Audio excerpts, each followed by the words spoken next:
उत्तराखंड में चार धाम की जब भी बात आती है तो कहते हैं कि चार धाम की यात्रा हरि के द्वार हरिद्वार से शुरू होती है। और किसी भी राजनीतिक पार्टी की बात करें, क्योंकि चुनाव चल रहा है, तो राजनीतिक पार्टी के हर बड़े राजनेता की भी जो यात्रा शुरू होती है चुनावी, वो इसी हरिद्वार से होती है। तो आज इसी हरिद्वार में हम लोग मौजूद हैं, जहां पर मेरे साथ तीनों मुख्य पार्टी के जो सपोर्टर्स हैं, नेता हैं, वो मौजूद हैं और ये अपनी अपनी बात रखेंगे। ये समझाने की कोशिश करेंगे कि अगर कोई वोटर वोट देने जा रहा है तो किन मुद्दों को ध्यान में रख के वोट दे और वो क्या मैसेज देना चाहते हैं वोटर तक। इन सभी से बात करेंगे। मुद्दे बहुत सारे हैं और उन मुद्दों पर क्या इनका कहना है, इनसे जान लेते हैं। ये तमाम कांग्रेस के कार्यकर्ता, पहले मैं आपको दिखा दूं, ये कांग्रेस के हैं, ये आम आदमी पार्टी के हैं और ये बीजेपी के हैं। तो कांग्रेस के पास पहले चलते हैं। हरिद्वार की बात करें, हरिद्वार जनपद की, तो करीबन 11 सीटें इसमें आती हैं। पिछली बार आप 3 ही सीटें जीत पाए, 8 सीटें बीजेपी के खाते में चली गई। सत्ता में भी बीजेपी है। क्या लगता है इस बार कुछ परिवर्तन होगा? निश्चित रूप से परिवर्तन बिल्कुल तैयार है।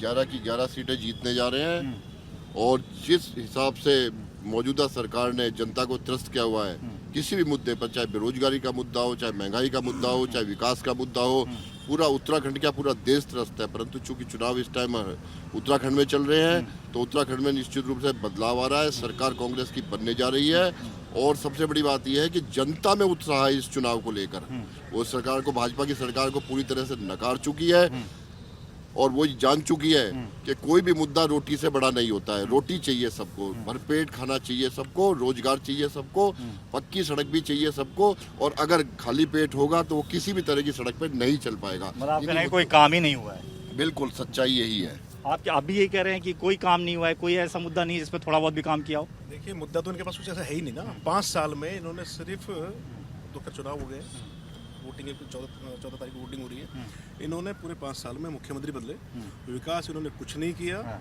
और सबसे बड़ी बात यह है कि आप इनके कोई भी स्टेट आप देख लो, उत्तराखंड नहीं है, जहाँ जहाँ भाजपा के स्टेट रूल्स हैं वहाँ भी देखिए विकास नहीं है, सिर्फ और सिर्फ पॉलिटिक्स होती है इनकी।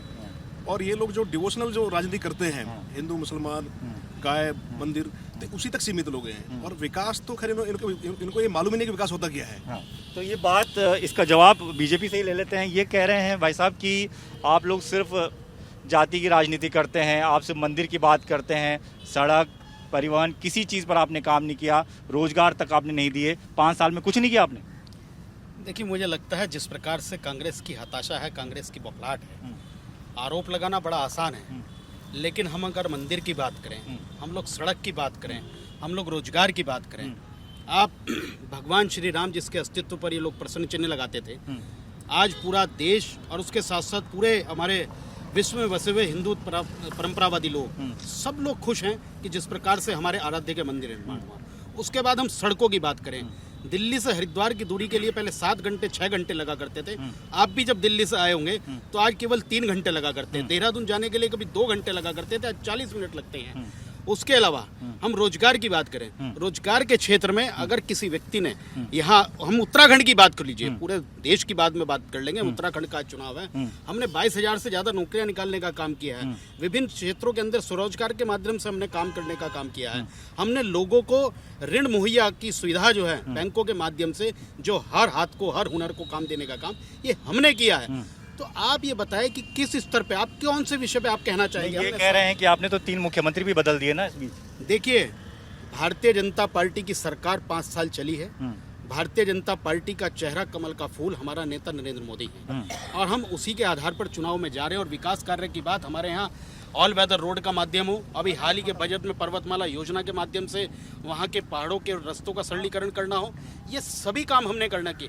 केदारनाथ का पुनर्जीर्णोद्धार का काम किया हो या काशी विश्वनाथ का मंदिर किया हो, हमने हर क्षेत्र में। आप इस विधानसभा की बात करेंगे, विधानसभा के अंदर हमने ASI हॉस्पिटल दिया है, तो एक अन्य हॉस्पिटल जगजीतपुर में 500 बेड का हमने देने का काम किया है। इसी उत्तराखंड के अंदर हमने 2 एम्स देने का काम किया है। तो किस और देख रहे हैं, किस और जा रहे हैं? जिन सड़कों पर ये चल रहे हैं, इनसे सीधा पूछ लें, ये कनेक्टिविटी सरल किसने करने का काम किया है?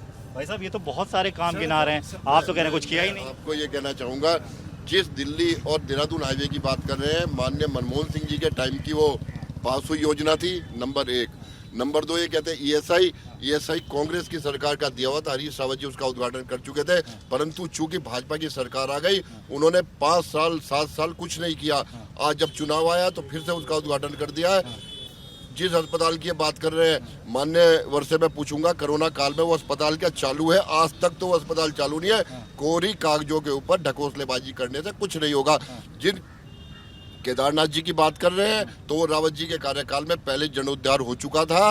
अब आप आ जाएंगे जी अपना द्वारका जी का और बाकी का कर रहे हैं, उससे रानीपुर वालों को क्या फायदा हो रहा है मैं ये जानना चाहता हूँ। सिर्फ कुल मिलाकर इनके पास कहने के लिए कुछ नहीं है। और जब 3 मुख्यमंत्री बदलने के मुद्दे पर तो घूम फिर के फिर माननीय नरेंद्र मोदी जी के नाम पे जाते हैं। अगर माननीय नरेंद्र मोदी जी ने ही राज्य चलाने हैं तो उन्हें प्रधानमंत्री हटाकर इसी प्रदेश का मुख्यमंत्री बना दीजिए ना आप लोग। तो आरोप प्रत्यारोप कांग्रेस बीजेपी के बीच तो पुरानी प्रथा है, लेकिन आम आदमी पार्टी भी इस बार पहली बार चुनाव लड़ रही है उत्तराखंड में।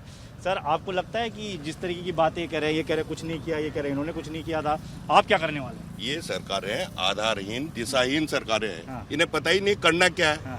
एक मंत्री कहता है इनका टॉलरेंस, इन्हें पता है टॉलरेंस क्या चीज होती है? जीरो टॉलरेंस पे कोई काम नहीं होता। फिर इन्हें बेसिक चीजों का पता नहीं है। मूलभूत शिक्षा सबसे पहले शिक्षा है।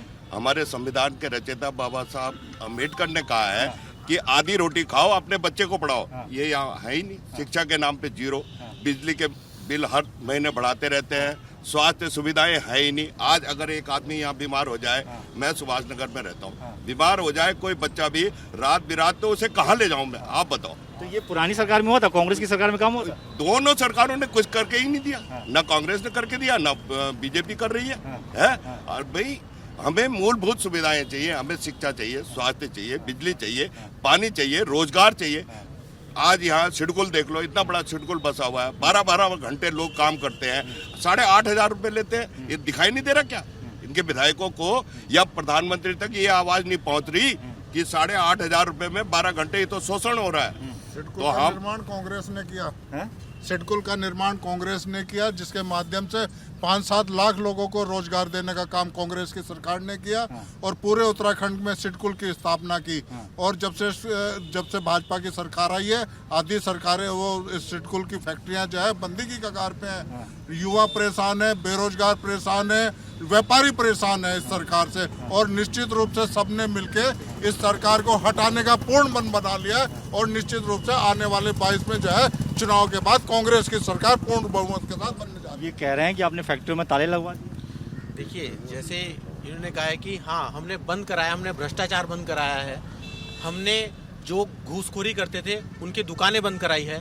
जहाँ तक भाई साहब का कहना है रोजगार के माध्यम से, नई नई कॉलोनियाँ डेवलप हो रही है, नए लोग आ रहे हैं, अपना मकान बना रहे हैं। वो किस लिए बना रहे हैं? क्योंकि वो यहाँ स्थायी तौर से रहना चाहते हैं, इस सिडकुल में वो काम करना चाहते हैं। इस सिडकुल को सजाने का काम बीजेपी सरकार ने किया है।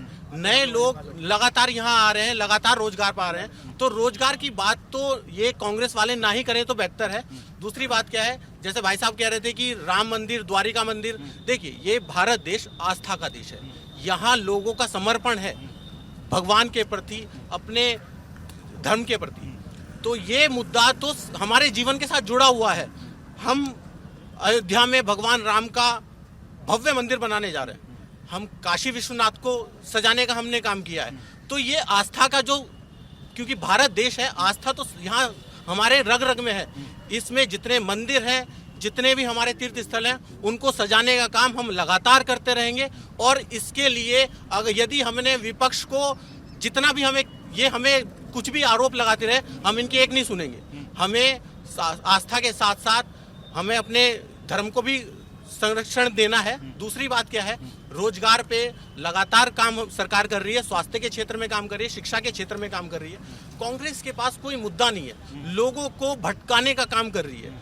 यदि इनके पास कोई मुद्दा होता तो इनके पास चेहरा होता, इनके पास कोई चेहरा ही नहीं है।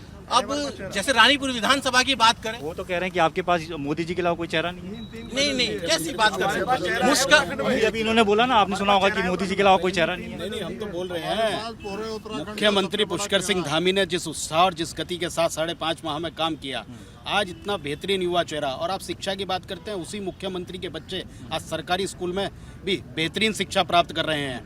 आप कहीं की भी बात करेंगे, हम शिक्षा के क्षेत्र में यहाँ जितने प्राथमिक विद्यालय हैं वहाँ पर नया फर्नीचर लगाने का काम हमने किया है। जो स्कूली संस्थान जो बोर्ड के कारण बंद थे, जो यहाँ का स्थानीय बोर्ड है उसके कारण बंद थे, उन्हें चालू कराने का काम हमने किया है।